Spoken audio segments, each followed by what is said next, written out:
right, folks, welcome back to yet another episode of Fresh Juice, an indie game podcast. I'm your host, Tommy Fresh, and joined as always, it is... Matty Juice. What is up, Tommy? How are you? Episode number 76. We're going strong, week to week. Indie games. We did the demos last week, but we've got a full-fledged game this week, don't we? That we do. I'm happy to be back. We're going to be talking about a game called Golden Warden, which is, I guess, like a deck builder roguelike with some like kind of dungeon crawly aspects, but maybe a little bit of like a board game aspect to it. There's a lot going on. It's a game. Loves classical music. There's so many things. That's a nice little Willem Dafoe reference for anybody who likes that actor. He's quite good. But we do have a great episode for you all. But before we do get to any indie game news or otherwise, what's going on? How you been? How was your week?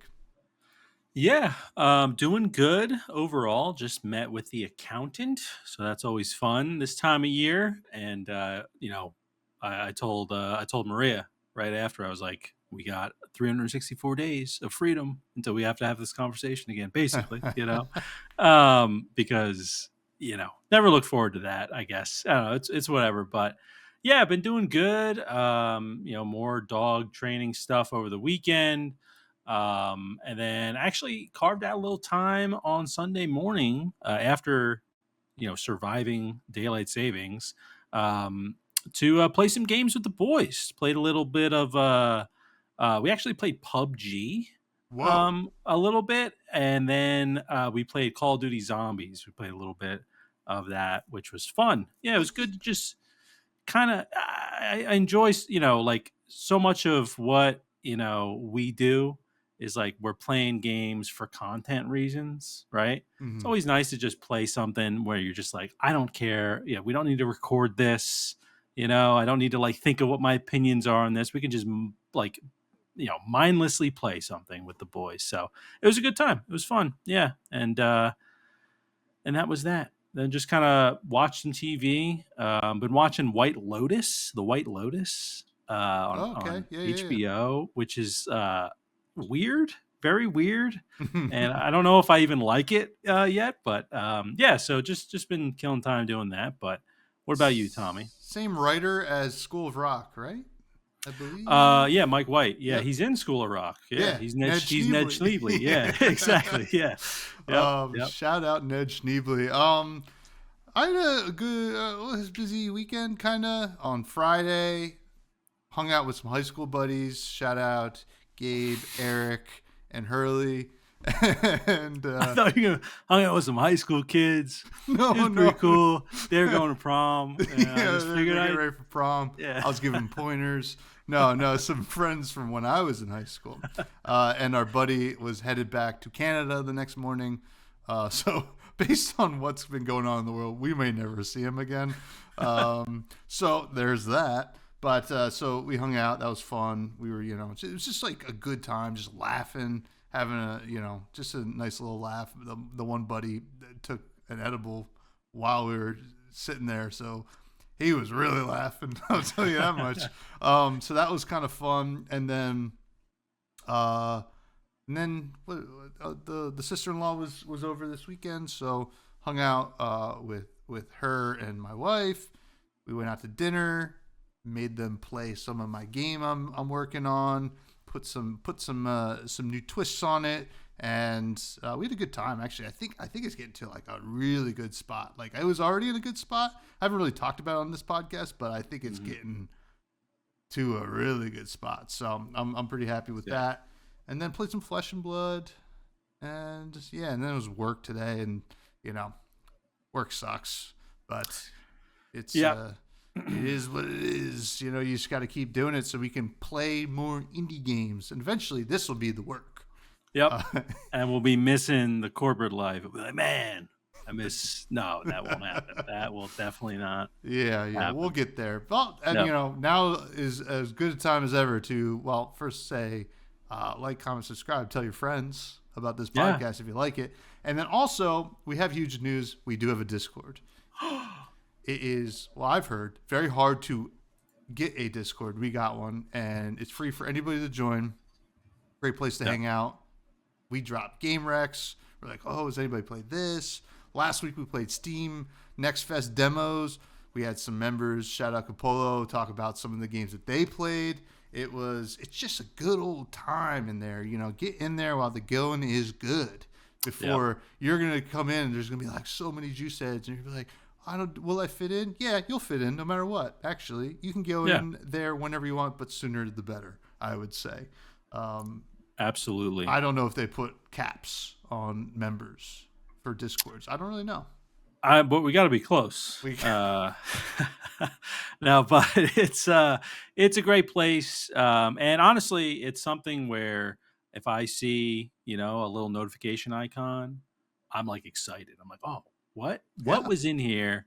Who said what? And how can I tell them that they're wrong about it? No, but it's a cool place. And we're both pretty active in there. So if you guys have questions, even directly for us, maybe it's just about something we mentioned on the show that's not indie game related. Feel free to ask Tom how he likes his job, see how it's going on a daily basis. How'd it go today, pal? Something like that, if you're interested. I did. I've mentioned I got a new job on my other podcast too. Shameless plug, Fresh and Bud. Check it out. And somebody at my local Flesh and Blood tournament was like, how's the new job? And I had to think. I was like, did I tell this person I got a new job? And I was like, it's good. It's all right. It's not the best. I'll be honest with you. But, that was, hey, listen, you can ask me whenever you want. Now, we do have indie game news. First, Acclaim Entertainment reborn as indie game publisher. Focus on original IP. What does this mean? Yeah, so this is interesting. I actually, maybe I should be ashamed to say, I don't know, but I'm not familiar with Acclaim Entertainment. But apparently they are a legendary company that published titles like Mortal Kombat in the 80s and the 1980s and the 1990s. I got to clarify when I say 19, I guess. The 1900s.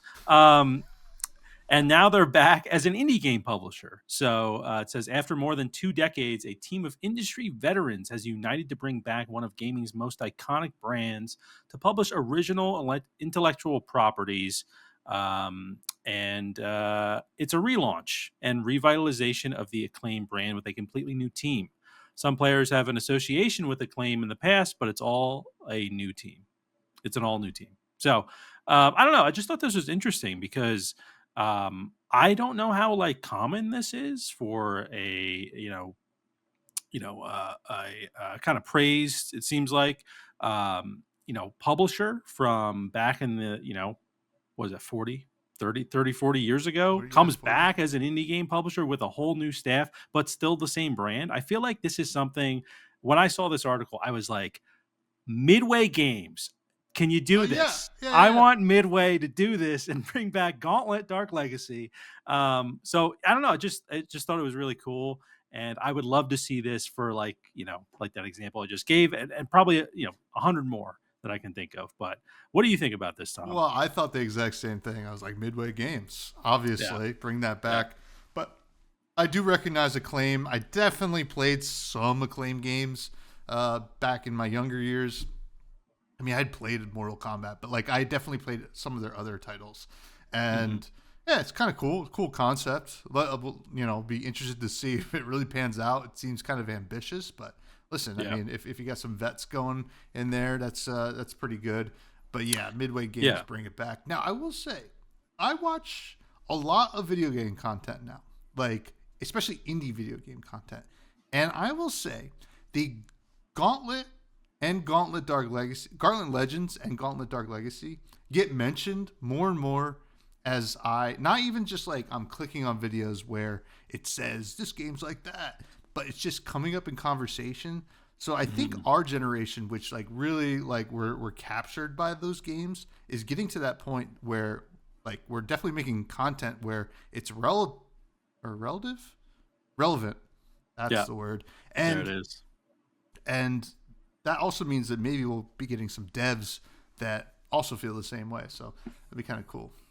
And you also posted thing about Balatro, of course, we got to talk about Balatro every episode until the end of time. Who knows? What is this article?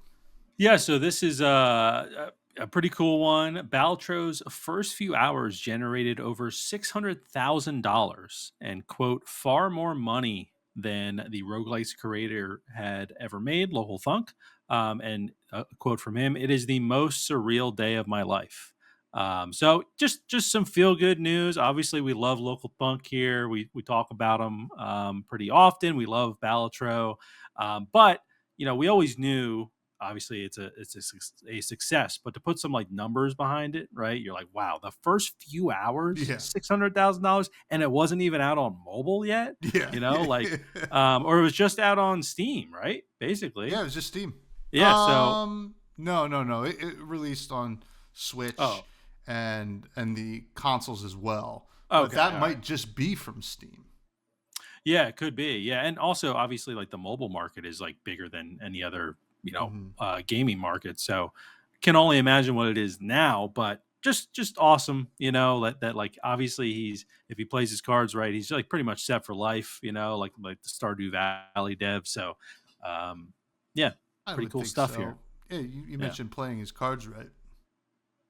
Oh, that's a pretty good connection. I did. If I do say so, I'm myself, a joker, and I applaud you. So this is off topic, but so it's my job. This is kind of like another pun thing that just kind of came up, like a little dad joke thing that came up today. I just have to, like, before we get into the game, I'm an underwriter, so I work with other underwriters, and we were talking about the guy that my one coworker replaced. He went through training and just left. He didn't like it, so he just went and got another job. He was 6'3", right? They're like, yeah, he was a tall dude. I was like, damn, he should have been under the hoop, not underwriting.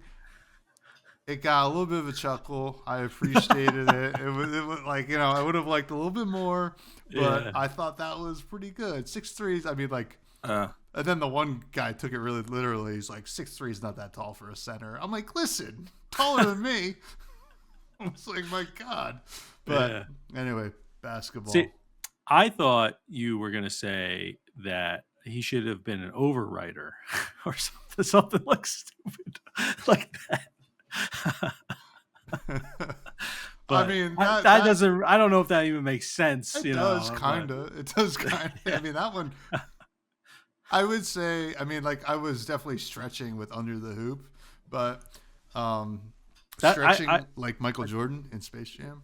There you go. How about that? Oh my God! Basketball. Yeah. That had to be painful. Wasn't he was kind of like making noises, like uncomfortable noises, wasn't he, when it was happening? Space Jam, yeah. Shouldn't he have been like screaming? I would say so. Yeah. Listen, I heard they used a stunt double. That's just what I heard. Okay. I don't know. I don't listen. It was in the DVD extras. A stunt double that could do that with his arm. All right. We have a game to review. Yes, we do. An indie game. Golden Warden, folks. This is a roguelike battle game with easy controls. We'll be the judge of that. Pick a card each turn as you aim for the dungeon depths and attempt to claim the treasure that the Golden Warden protects as their own. This is a roguelike. Can you believe it, folks? Another roguelike. Now, this is a interesting game. Pretty simple. It comes in at $9.99, but there's 10% off till the 19th, so you have a couple days if you want to get it for $8, or I guess $9 right now. So this is golly, how do I describe this game? It's like a deck builder in a way. You have a certain amount of cards. You have a class where you're going basically side-scrolling across these tiles. And these tiles will have stuff on them like coins or hearts or whatever, and you will have to fight enemies. Now, how do you do that? You have cards, and they all do certain things. Like a sword will attack for 2, right? until you upgrade it. But also every time it's your turn, they get re-rolled. So your or anytime you draw the card, it will re-roll. So it has I think it's a D4 to start off with, maybe on these cards. So that is your movement, right? So basically, you have an attack for 2 with like a die that says 3. So that means you're going to move 3 spaces and then attack the space in front of you for 2. Now, you can also deal extra damage by moving through enemies.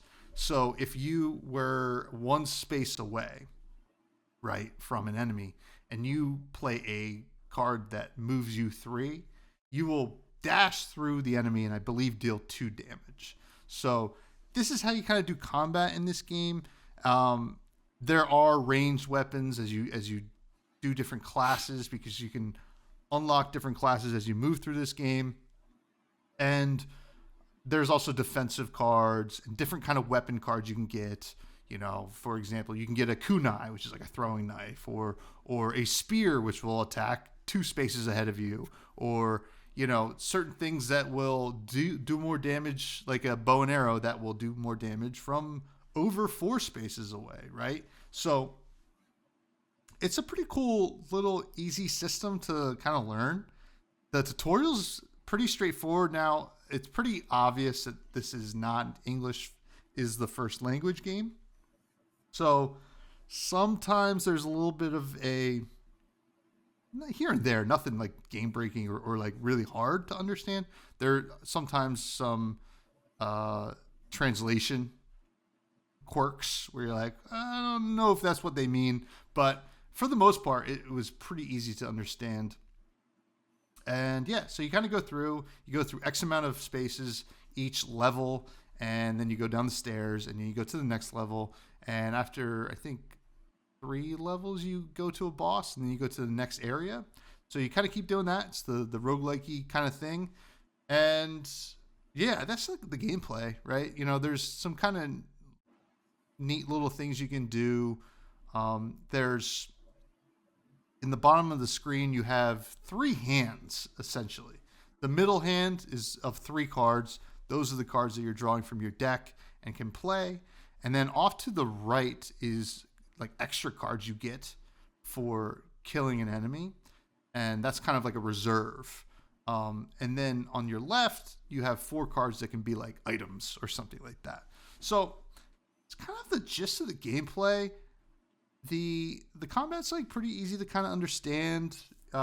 If you kind of like force your way through it, you will just die, because it does take a little bit of foresight. You know, you got to plan out your turns, use your items at the best time, and sometimes it's okay to just move and not attack or something like that. You just have to kind of get a feel for that. And then the bosses actually give you pretty interesting challenges, because you can't attack behind you, or at least as a base, you can't attack behind you, right, with the base characters. So you have to kind of keep that in mind if you need to kill certain things, right? So you need to kind of plan that around, because also the enemies will attack you from behind. So you have to be ready for that. So yeah, I like this gameplay. It was pretty easy. It was pretty easy to kind of just pick up, and didn't feel like too overcomplicated or deep. It is like a $10 game, so it's like you're not getting the most in-depth roguelike deck builder here, but I think there's a decent amount of content here for what you're paying for, at least in terms of the gameplay. I had a good time with it, and you know, I am interested to unlock a few more of the characters. I've unlocked 3 of the 5, or maybe it's 4 so far. But how was your experience with the game? So this game, it's a definitely like an interesting concept. And I think that I do think there's, you know, you mentioned the weird like translation kind of issues. I did notice that as well. Because going to like the developer's website, you know, it's not in English at all. So I was like, oh, this is why. That's when I put the pieces together. I was like, oh, like I didn't realize this game was not didn't have like native English speakers that were making it. That you can kind of tell a little bit, but like you said, it doesn't really take too much away.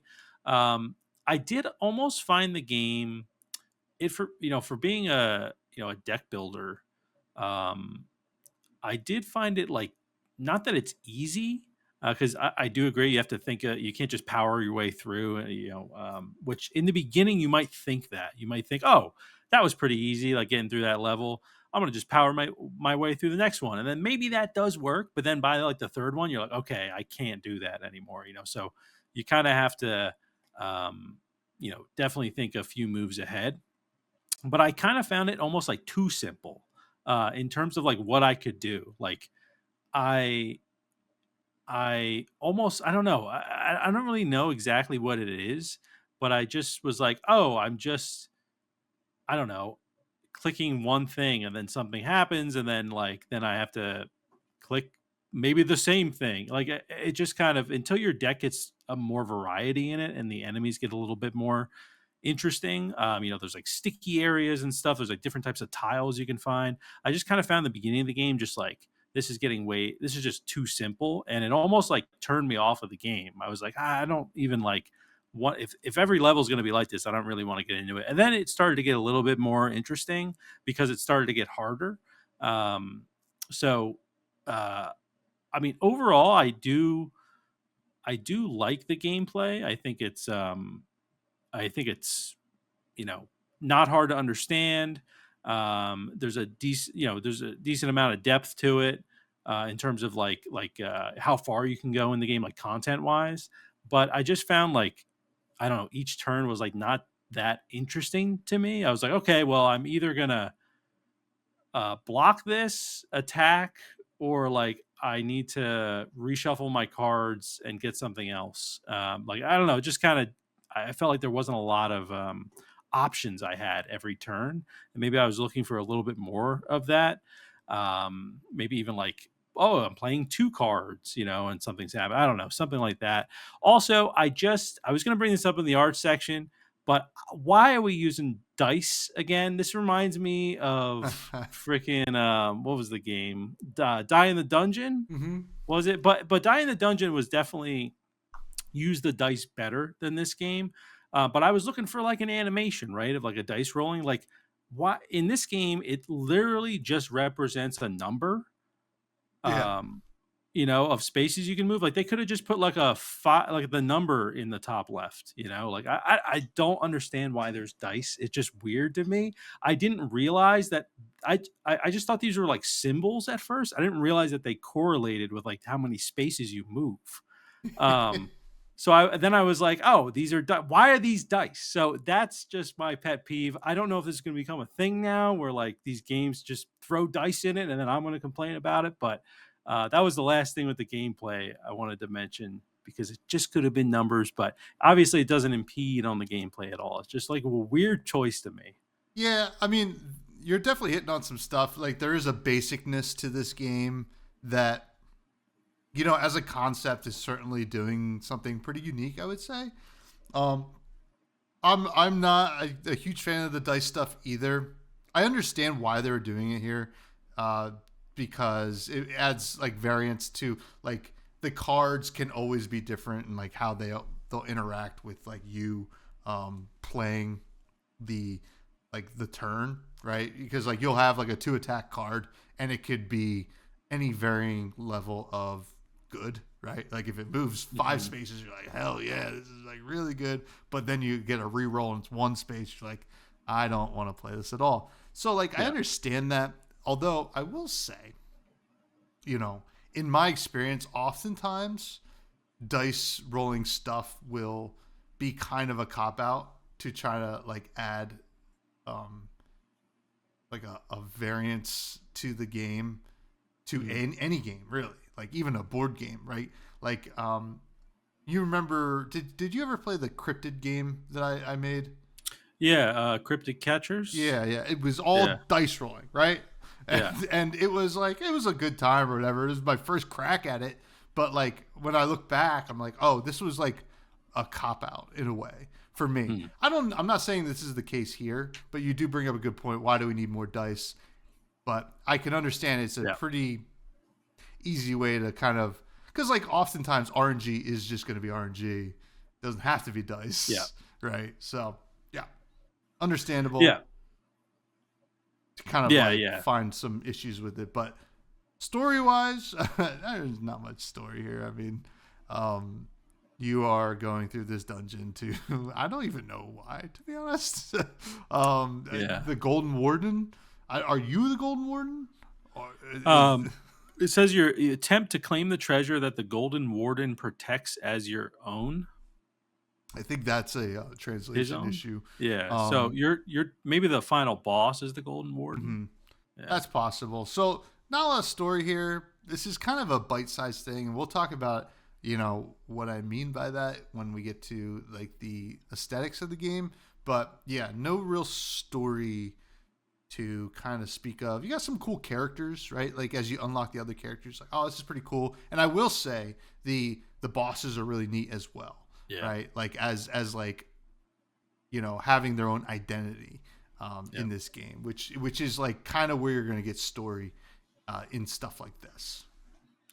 Yeah, I agree. I actually think like the boss fights were the like levels I look forward to the most that I played. Like you got like the Necromancer I played against, the Kraken, and they're just they introduced like interesting mechanics, but they obviously have like their own inherited kind of stories. But there's not really a story here. It would be nice to get a little bit more background of like why we're doing this and maybe who these people are, maybe even just a little bit of a bio, like we're on the character screen right now, which by the way, this is the demo of this game. It was hard to find gameplay of this game.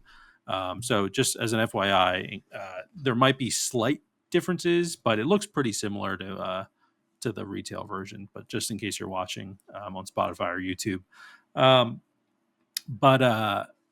So not really a story here. I would like maybe a little bit more of a story. I do like the we'll talk about the art, but I do like the characters as well, like you mentioned, like just some cool characters. I like the way they look, but no real story here in Golden Warden, which I was looking forward to. Like I was like, Golden Warden, like what is that about? Like I don't even know what that is. Yeah, the title's a little out of left field. Yeah. So I was hoping for like a little bit of an explanation maybe in the game, but I know that's not there. So yeah, I mean maybe there was something, but I feel like I just hopped right in and started doing the tutorial. But now visual wise, so this is very much a Game Boy game, right? Like it's kind of like that Game Boy Color monochromatic, not monochromatic, but like these like three colors, right? Three color schemes in each world, and the art is very not like fully pixel, but very pixely, and you get these chibi looking characters, probably as inspired by the home country's developer, or the developer's home country, what's popular there. And they look really... The home country's developer. I don't know. Listen, it's been a long day, but it looks cute. I like it. I think actually I was really drawn to the art here. I like this style. It reminds me of playing Game Boy. I love the Game Boy. It was one of my favorite consoles. And also I kind of love that as you beat certain levels that have different aesthetics or chromatics, right? Yeah. You unlock them, right, to be able to just play those chromatics whenever, which is a nice little neat unlockable to have, right? Not just like new cards and new items and new relics and stuff like that. So I was a big fan of it. It looked all clean, right? I didn't really have any issues with any kind of UI. It made it really clear where you were going to land, like when you played, and how much damage you're going to do. You also have that little indicator because you can kind of stack cards if need be. So you can kind of, plan things out a little bit more. It definitely gives you the keys to be able to play this and like do well. So, and I think a lot of that is in the aesthetics here and the kind of the overall visual design. So no real complaints. I actually liked it quite a bit. Yeah, I'm with you there. I think the art is probably my favorite thing about this game. I agree. It's like a Game Boy game. The color scheme, like, I don't even know really if this makes sense, but it reminds me of like cyberpunk kind of Hmm. vibes. I guess it's that kind of like teal and the purple together. So that's definitely cool. It's different. They could have done something like just like I mean, you're just kind of going down like a single lane. So they could have made it anything really, but Hmm. I think it's cool that they went with this style. Like I'll mention the dice animation here again. It'd be cool if that was a thing and that happened, but it's not a deal breaker. Um, yeah, I like the character design. We talked about the bosses as well. I think they're really cool. The ones that I played. Um, I think that the UI, it's easy to understand. Definitely, I could like when you mentioned Game Boy game, I'm like, oh yeah, I could. I already know that the controls of a Game Boy would work with this game. Oh yeah. Like, and that's great. That means that like, regardless of the translation issues and things like that, like game design carries through. Is the language barrier or breaks the language barrier Yeah. game design because it is good in terms of like the art and the thought behind it. So yeah. Oh, here's a cool boss necromancer, which is cool. But yeah, I think the art's what is kind of what drew me in. Like we had multiple games that we were thinking about doing this week, and you had sent this one. And when I looked at it and I watched a little bit of the gameplay, I was like, "Oh, this looks pretty cool." So, yeah, the art's definitely what kind of pulled me in at first, and I think they did a great job. Yeah. It's certainly it's fun. It's very fun. It's definitely a high point. Now, sound and music wise, I think the sound effects were good. The music is very like techno, right? It doesn't feel so like dark or anything like that, and I think that kind of matches the vibe here. It does kind of sound a little DDR-ish to me, which is not a bad thing. I will say, I've been known to play some DDR, so but that was definitely the vibe that I got. So I was a fan. It's not something I'd be bumping, like in my like spare time, but like I was I was playing it and then I took a break, but I left it going and I played some Flesh and Blood on my other screen and like I could hear it through because I listen to things loud. I could hear it through my headphones and I was bumping along. I mean, like I guess I was bumping it, but like I was nodding along. So definitely not my cup of tea per se, but certainly somebody's. That's for sure.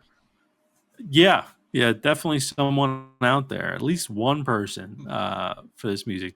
But no, it's I'm with you. I think it's fine. Um, they did different music for the different like biomes or levels, whatever you want to call them. At least from what I remember, they switched up the music for each one, which is cool, but it's still all that kind of techno kind of music. So yeah, not really my cup of tea either, but definitely kind of fit the vibe of the game. And like, if the color scheme wasn't what it is, I would probably be annoyed by the music. I'd be like, why is this the music if we're walking down a street or something? You know Yeah. what I mean? But because of like the art, it does fit like pretty well into the game. But yeah, not something I would listen to, but I agree. There's definitely people out there that would like this genre of music. Yeah, I think I would like maybe a little bit more chiptune ish Yeah. um, kind of vibe because that's like what the sound effects definitely were. Like, I'm pretty sure the bomb exploding is definitely something from an actual game that was on the Game Boy, right? Like, it Oh sounded yeah. exactly like it, which is a good thing.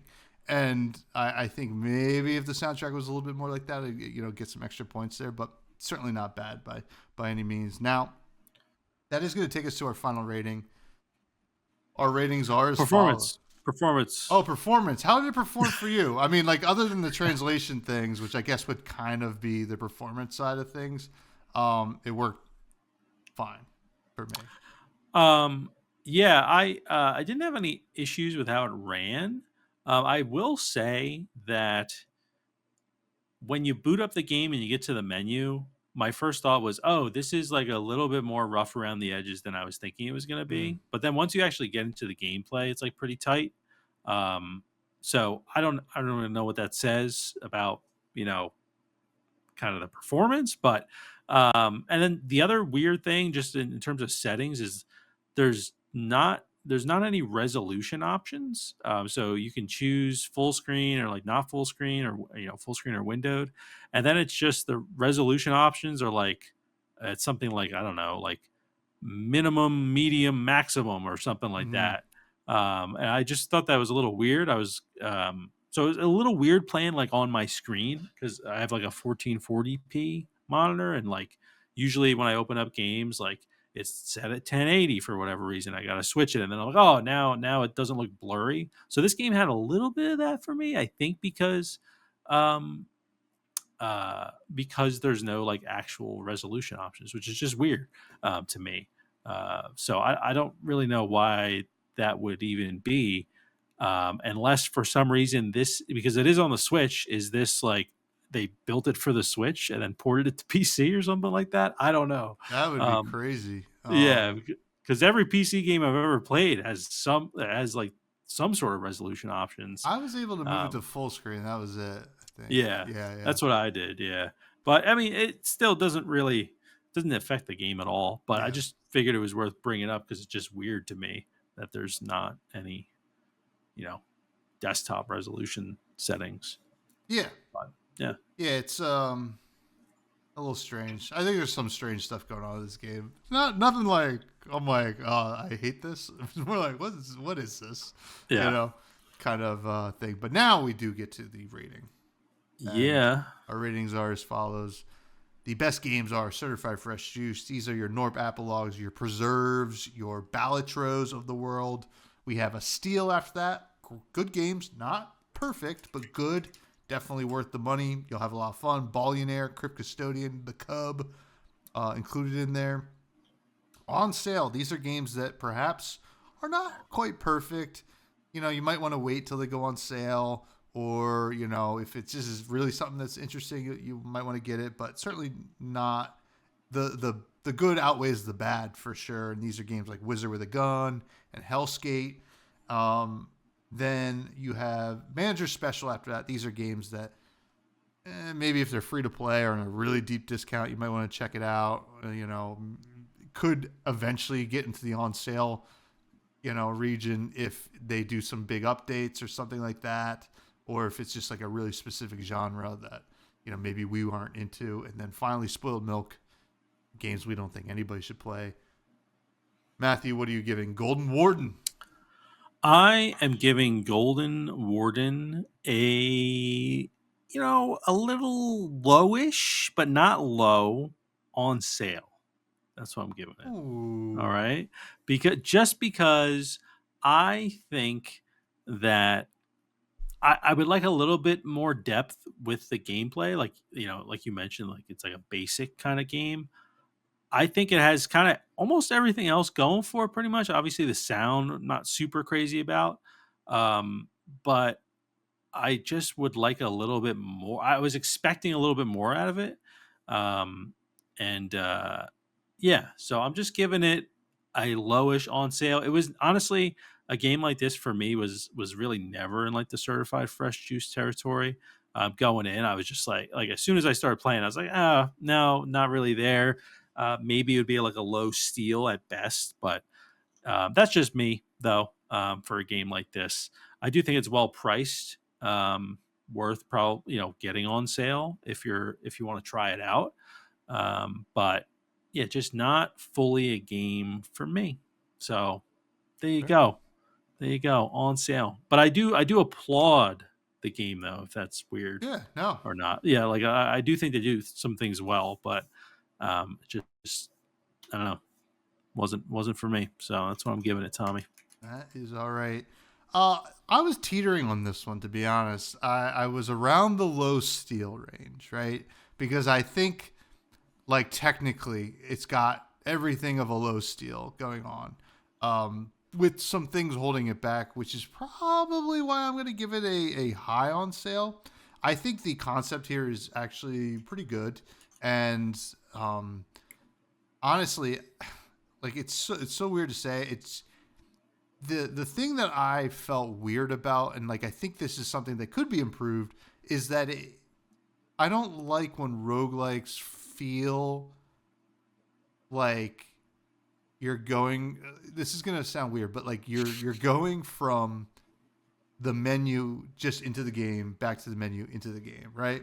Now, that could be said about a lot of roguelikes, but like sometimes you have stuff to do in the menu, or the runs are just so good that like yeah, you'll be in the menu and there's stuff to do and you can check out some stuff, but like you're like, I don't want to get back in, right? Yeah. This didn't feel like that. It felt like I could have used like some kind of meta progression or something like that. Yeah. And I think that's kind of what's holding this back. And I think it's easy to add, I would say, for what you have here. I think it's a really good like base for the game. And I think it could actually get into the steel range. To be honest, though, if this game was on the Game Boy, like honestly, like if it was on the Game Boy, it would be so good, right? Yeah. I They should don't. release it. I some people do release GameCube or not Yeah. GameCube, Game Boy cartridges. So, I think it's like so funny. This doesn't. I don't want to play this. I would actually really enjoy it just on mobile, right? But like on the Game Boy, it would have been sick. But like this doesn't feel like I don't want to play this on the computer, if that makes sense. It's just not doesn't meet the scale. So it's like a high on sale. I do think people will get enjoyment out of it. If you're a junkie for this kind of game, you're gonna really like it probably. So yeah, not a bad one. Yeah, I get that totally about like the meta progression. Like that's I wasn't thinking of that, but once you said it, I was like, oh, that is definitely something I would want in this game, and it Mm-hmm. would probably bump that score up. Yeah, and I think you mentioned like menus, right? Like it could just be menus. Like we get spoiled with games like Sworn, where you're like in a lobby after Yeah. the game, right? And then like the menu is like these characters that you talk to. But yeah, it could have just been like a simple kind of menu. And then that way, you kind of also, depending on what you upgrade, you can kind of, be like, oh, like you're doing like a build that focuses on burn because you're upgrading your burn Mm-hmm. like stat or something like that. And then maybe I chose to, I don't know, add to life or something. So I'm just like being a tank, like tankier or something like that. I don't know. It would have been cool, like where people kind of had different experiences as they played through. Um, Yeah. yeah, it kind of made these different builds, right? Basically for each character. And I understand the different characters are supposed to be like that, but like I think you could still build upon it. So Mm-hmm. yeah, interesting game. Yeah. Next week, we already decided what we're doing next week. What was it called? Did we? Odin. Odinfall. Odinfall. Yes. Ooh, you guys excited? I am. Is it going to be good? Nobody knows. We'll tell you. If the juice ain't worth the squeeze, we'll tell you. Odinfall next week. We do have listener questions. The first coming from the question bot himself. It is Capolo. How often do you get contacted by indie devs to review their game? Does it give them a higher chance to have their game reviewed? Yeah, so I don't know. Do you monitor the email at all? I monitor our email. No, you do it. Okay, okay. Okay. I didn't know. But I would say we actually get reached out to maybe twice a week at like a minimum. Mm-hmm. So that's pretty cool, that there's some indie devs out there that want us to cover some games. Now, I will say I don't respond to most of them because it's either something where I know it's not really something that like Tom and I would like. Mm-hmm. It really just is like not something that we'd be into. or it's a game that just isn't finished Yeah. yet, but they're still trying to promote it, so there might be some of those. I have a list of kind of uh, you know what games we are interested in and things like that, that we just kind of mention, so we don't kind of forget about it. So if there's something on there where I'm like, oh, it's not really finished yet, but it kind of looks like it could be good, like I'll throw it on that list, and then maybe if I remember, check in a few months. But honestly, we do like a decent amount of outreach, trying to reach out. I haven't done any really recently, but for a while we were doing a lot of outreach to game developers, and we actually got some keys that way, which is really cool. Mhm. And we were able to review that. But honestly, nowadays, I feel like lately we just like buy the game. Yeah. Because I mean, I'm most of the games are games I end up going back to anyway. Like it's kind of cool to have like a library of these, but um, yeah. So if you want to donate, you can Yeah. our Venmo. We should No, probably set up something like that at some point, yeah, but yeah. we'll get there.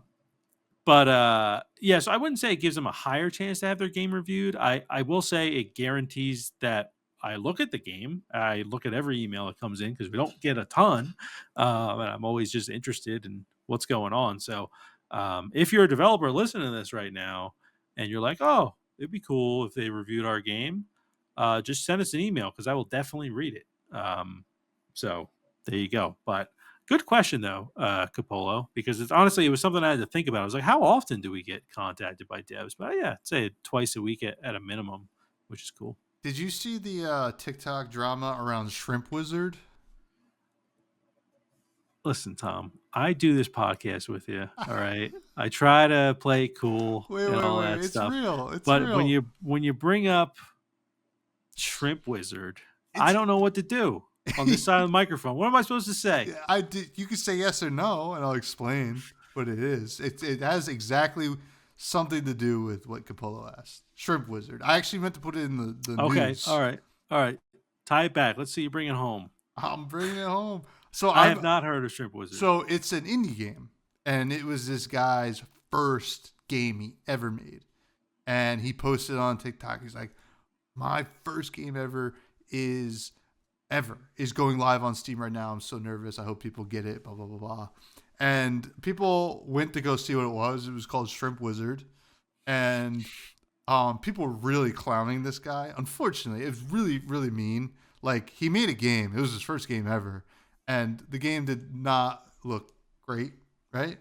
It could have been kind of fun. Maybe we'll review it at some point. But what kind of game is it? Dude, look it up. Shrimp Wizard. It's on Steam. It's Oh my God. bullet hell Or is it Wizard Shrimp? or wizard shrimp. Call it Shrimp Wizard.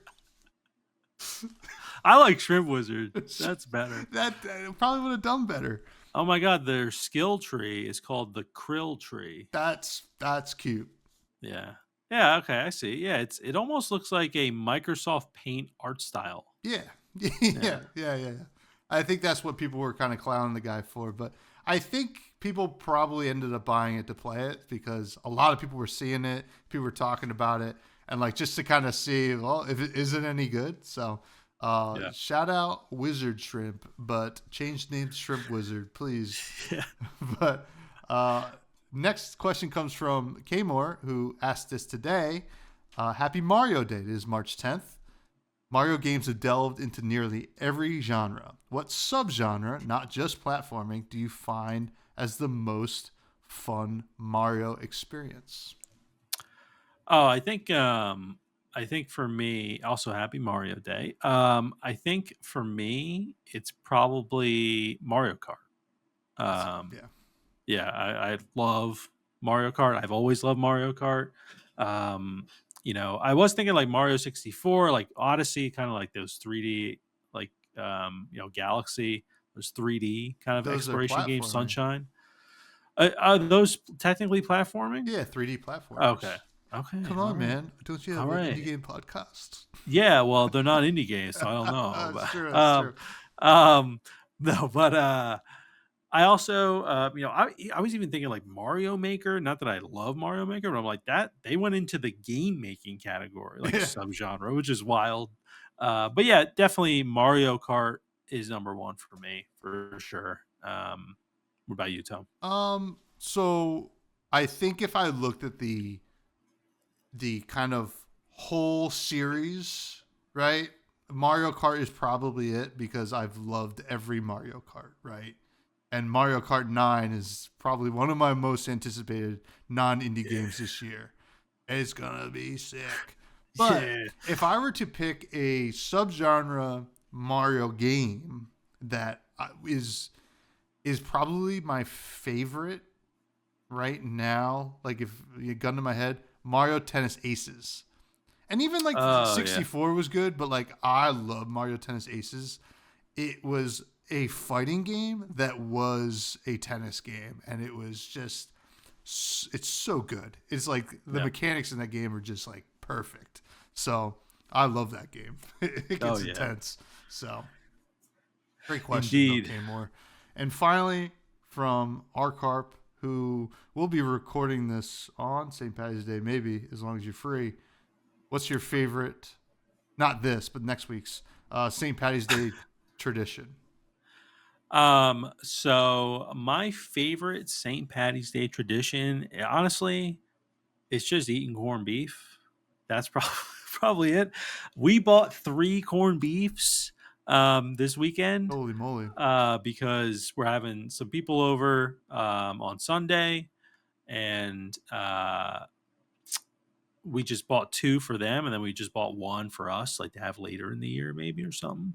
Um, Pretty because nice. I feel like sometimes, it's like late in the year, and I'm like, man, I really want like a corned beef sandwich in the cold, Mm-hmm. or something like that, like a Reuben. So yeah, I'd probably just say honestly, the corned beef. I don't really do much. We just have a dinner, and then that's it, pretty much. I don't go out really or anything like that, or have I try to have Guinness. Yeah, yeah, I definitely try to have Guinness on St. Patty's Day, but I don't know. Yeah, nothing crazy. What about you? You do anything? yeah. My favorite tradition is drinking myself into a coma, but I do love corned beef and cabbage. But I'm not eating beef, so this year I'm not gonna probably have any, which kind of sucks. I What do. about even if it's corned? Yeah, it's still beef. It's actually like some of the Yeah, beefier beefs there are, I would yeah. say. But I love cabbage, so maybe I'll just like fuck up some cabbage. So, yeah. But thanks for the question, our carp. It's a good one, and that's gonna bring us down to a little place we like to call the rec room, where we recommend something that perhaps isn't an indie game. What do you have to recommend this week, Matt? I am recommending a game called Split Fiction. So this is it just came out a few days ago, and it is from the developers of It Takes Two, Hazelight Studios, and they also did A Way Out and Brothers: A Tale of Two Sons, I believe. So they do a lot of co-op games. They're really good at it. We actually, Maria and I just finished It Takes Two like 2 weeks ago Uh, because we've been playing since it came out, but just like off and on whenever we kind of had time. So we finally finished it. Awesome game. I understand why it won Game of the Year. Like we love that game. So we were really looking forward to Split Fiction, which is another co-op game. What's awesome about Split Fiction too, outside of like what it is as a game, is that if you buy it, you get a buddy pass, so your buddy on any other console or anything, any other platform, gets a copy of the game for free to play with you. what? And the game is only $50 as well instead of the 70 of what a lot of games are doing nowadays. No microtransactions. They never have them in any of their games. They're the head of their studio, Joseph Ferris, I believe his name is hilarious. Like he's always at the Game Awards. He said "fuck the Oscars" to at the Game Awards a few years ago, which like blew him up on like the gaming side of the internet. And people just love him because he's like just a no nonsense, like no, he doesn't take any shit kind of guy, and he just says they just want to make good games. They don't care about microtransactions or anything like that. They'll never have them. He said so. Yeah, it's a cool studio behind the game, but the game itself is great because it's based on two girls that want to have they're authors and they want to be published. So they go to like this reminded me of like Oscorp kind of place. Okay. But it's like supposed to be like a publishing house, I guess, and they promised a bunch of people that they would be published, but they kind of set them up in these suits, and then they get into like each of their like like a little section, and then they start going in these bubbles. Like each person goes into like a bubble, and what they're doing is apparently this is like some technology they have that like you can play through your stories. But what happens is one of the girls that you play as goes in the bubble, and then the next girl that you play as is doesn't want to do it. So she like starts like like saying some nonsense, and then she kind of gets like pushed and she falls into the other girl's bubble, and so they don't know what to do because they're like, what's going on? And so it's split fiction. One girl is a sci-fi writer, the other girl is a fantasy writer, and What? so you're going in between these different worlds and they're getting like meshed together. And then there's really interesting side quests as well. Like we were playing as pigs, we were playing as hot dogs. What? Like it's just a lot of fun, and yeah, it's just a really well made game, even for someone like Maria, who she's not like a huge gamer. She's not that great with like the joysticks. What a lot of games, which is fine, like shooters and all that sort of like first person games. But they make these games like so interesting to like interact with, but also just easy to understand. It's like, oh, you just like it's very forgiving with a lot of the stuff that happens, which is cool. So this is a long explanation, but I really love this studio and I really love this game so far. It's been a lot of fun. It's getting great reviews as well. So I got to recommend Split Fiction right now. If you have, someone you want to play with, a buddy or girlfriend, boyfriend, whatever, I highly recommend this, even if they're not super into gaming. It's a really great way to kind of just get them a little bit more into gaming. So Sounds yeah, it sounds is pretty awesome. good. And that's based on Yeah. a true story. Yes, it is absolutely based on a Mm, true story. that's incredible. It is, yeah, from the 70s. But yeah, it's cool, and yeah, I'll keep everybody updated with our progress. Awesome, awesome. Yeah, I've been seeing a lot of stuff about that game. It looks awesome. Um, I don't know. Is it on the Switch? I don't know. Actually, we had played It Takes Two on my Xbox One X, Oh, I think it okay. was called. And when I went to see Split Fiction on that, it said it wasn't compatible with that device. So then I looked it up and it's like, oh, it's not on the old, like apparently that Xbox One X is old now. Oh, wow. And so certain games don't, yeah, I'm like, okay, that was like the premier Xbox One or whatever at the Yeah. time or whatever it was. Um, and so I had to get it on PS5. So it made me wonder. I haven't looked it up, but it made me wonder if like, oh, maybe this can't run on the Switch. It probably Uh, can't. It does look yeah, pretty like next level. So, yeah. um, sweet, sweet. If I get a chance, I would like to play it with the wife. Now, I'm gonna recommend a comedy special that came out a couple weeks ago by a comedian that I've actually recommended his podcast before on the show. It's Mike Rice. He's from Guide to Parenting podcast. He's an Irish fellow. He is crazy, just like kind of like their podcast is very SpongeBob and Squidward, right? And he is Mm. SpongeBob for sure. And his comedy is very much like that, very chaotic. And I happen to enjoy it. Sometimes, like, I don't need to have the smartest comedy thrown at me. I kind of like the weird, absurd craziness sometimes. So, Yeah. like, Nasty Character by Mike Rice. It was a good time. It was a good time. I would say both his specials. They're both on YouTube. You can probably just look them up. But Nasty Character was a fun time. And yeah, he's just like his. It's just fun to watch him sweat more and more as the as the special goes on as well. And I'm also pretty excited because like I follow him or whatever, and he's like, "Oh, I'm doing a work in progress show in Edinburgh on this date," and I was like, "Wait, that's the day we get to Edinburgh for our honeymoon." And I was like, "Do you want to go? It's like 10 pounds or whatever." So yeah, so we're gonna go see him like the day we get to Scotland. That's so cool. Yeah, so for like $20 or whatever, which is awesome. So yeah, but that's gonna do it for the show, folks. I've been one of your hosts, Tommy Fresh. You can find me on all socials at Fresh Buds Pod. I think I'm only on Blue Sky now. I still have the Twitter, but I got a new phone. I haven't re-downloaded that yet. So if you want to find me, Blue Sky is probably the best. And you can find us on all socials at Fresh Juice Pod. Matthew, where can people find you? Find me at Matty. I don't know. Where can they find me? Now, find me at Matty Gorm, Gorm, on all the socials. Been posting a bit more on YouTube, doing some Once Human stuff, but probably going to branch out into some other games soon. So be on the lookout for that. And yeah, if you get to the end of the episode, by the way, I want you to message in the Discord the word peanut butter.